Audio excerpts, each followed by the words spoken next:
एक और बड़ी खबर इस वक्त सामने आ रही है। कानपुर से गिरफ्तार आतंकी ने खुलासे किए। एटीएस की पूछताछ में सैफुल्ला ने कई राज उगले हैं और कई राज्यों के लोगों के संपर्क में था सैफुल्ला। तो सोशल मीडिया के जरिए जानकारी जुटा रहा था, आतंकी गतिविधियों की जानकारी जुटा रहा था सैफुल्ला। तो एटीएस की रडार पर दूसरे राज्यों के कई संदिग्ध अब सामने आए। इस वक्त की बड़ी खबर आपको बता दें, लखनऊ से बड़ी खबर सामने आ रही है। कानपुर से गिरफ्तार आतंकी ने खुलासा किया है। एटीएस की पूछताछ में सैफुल्ला ने कई राज उगले हैं, कई राज्यों के लोगों के संपर्क में था सैफुल्ला और सोशल मीडिया के जरिए जानकारी जुटा रहा था। आतंकवादी गतिविधियों के लिए जानकारी जुटा रहा था सैफुल्ला। तो 12 दिन की कस्टडी रिमांड पर है सैफुल्ला से पूछताछ में कई खुलासे हो रहे हैं। इंटरनेट के जरिए आतंकवादी गतिविधियों से जुड़ा था सैफुल्ला और 5 साल से गतिविधियों की जानकारी ले रहा था सैफुल्ला। भारत को इस्लामिक देश बनाने का सपना देख रहा था। सोशल मीडिया के जरिए आतंकी संगठनों से जुड़ा था और सैफुल्ला के संपर्क में ज्यादा संख्या में जो लोग थे वो युवा थे। फतेहपुर, कानपुर, प्रयागराज के युवा जुड़े थे। सैफुल्ला ने 8 लोगों के नाम भी एटीएस को पूछताछ में बताए। कानपुर से पकड़ा गया आतंकी सैफुल्ला एटीएस की 12 दिन की कस्टडी रिमांड में है और इस कस्टडी रिमांड में सैफुल्ला एटीएस के सामने कई बड़े और चौंकाने वाले खुलासे कर रहा है।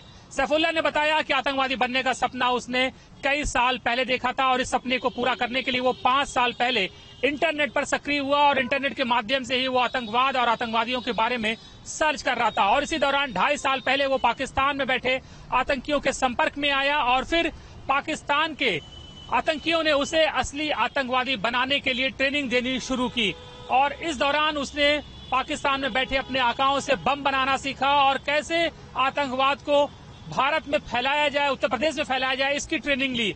सैफुल्ला ने यह भी बताया है कि जैश ए मोहम्मद का जाल सिर्फ यूपी में ही नहीं बल्कि 4 और राज्यों जम्मू कश्मीर, महाराष्ट्र, गुजरात और झारखंड में भी फैला हुआ है और बड़ी संख्या में युवा जो है इन आतंकियों के संपर्क में है। इनमें से बहुत से युवा सैफुल्ला के भी संपर्क में है।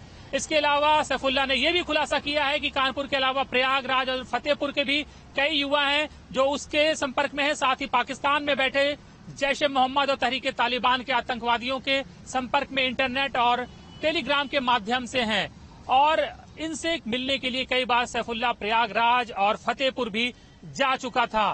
तो ये लगातार एक के बाद एक खुलासे हो रहे हैं और सैफुल्ला ने यह भी बताया है कि वो भारत को एक इस्लामिक गणराज्य बनाने का सपना देखता था और इसी सपने ने उसे प्रेरित किया कि वो आतंकवाद की ओर मुड़ा। और जितने भी आतंकवादी पकड़े गए, चाहे सबाउद्दीन हो, चाहे नदीम हो या सैफुल्ला, तीनों ने एक कॉमन बात कही है कि वो नुपुर शर्मा को सजा देना चाहते थे। जिस तरह से नुपुर शर्मा ने कथित रूप से मोहम्मद साहब की शान में गुस्ताखी की है, उसको लेकर इन सभी के मन में बहुत गुस्सा था और इस घटना के बाद से बड़ी संख्या में युवा जो है इस तरह के आतंकी जो गुट है, पाकिस्तान में बैठे आतंकी गुट हैं, उनके संपर्क में आए हैं और लगातार सैफुल्ला, नदीम, सबाउद्दीन ऐसे युवाओं को रेडिकलाइज कर रहे हैं और ये सारा कारनामा, ये सारा धंधा पाकिस्तान में बैठे जो आतंकवादी हैं और जो उनके आका हैं अलग अलग गुटों के, उनके शाह पर ये लोग उत्तर प्रदेश में अंजाम दे रहे थे।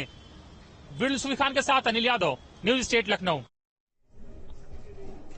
आतंकी नदीम को सहारनपुर लेकर आएगी एटीएस। किसी भी वक्त सहारनपुर पहुंच सकती है एटीएस। इस वक्त की बड़ी खबर आपको बता रहे, बड़ी खबर सामने आ रही है। नदीम को लेकर सहारनपुर आएगी एटीएस और किसी भी वक्त सहारनपुर पहुंच सकती है एटीएस। इस वक्त की बड़ी खबर आपको बता दें, गिरफ्तार आतंकी नदीम को सहारनपुर लेकर आएगी एटीएस और किसी भी वक्त सहारनपुर पहुंच सकती है एटीएस। आपको बता दें, आतंक की गढ़ के रूप में जाना जाता है सहारनपुर का देवबंद, जहां पर कई ऐसे वांछित पकड़े गए हैं जिनका आतंक से संबंध रहा है। विकास कपिल हमारे सहयोगी अधिक जानकारी के लिए इस वक्त हमारे साथ जुड़ रहे हैं। विकास, आपके पास आएंगे। एटीएस आज सहारनपुर पहुंच रही है नदीम को लेकर और अब से कुछ देर में या किसी भी वक्त पहुंच सकती है एटीएस।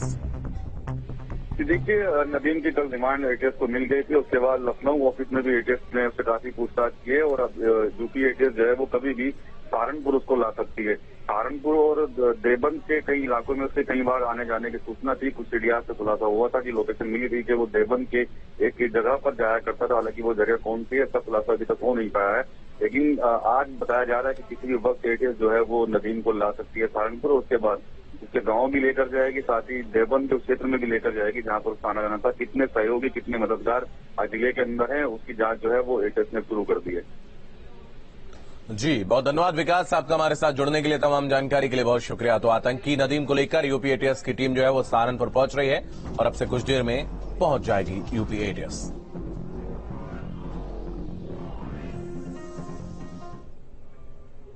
ज्ञान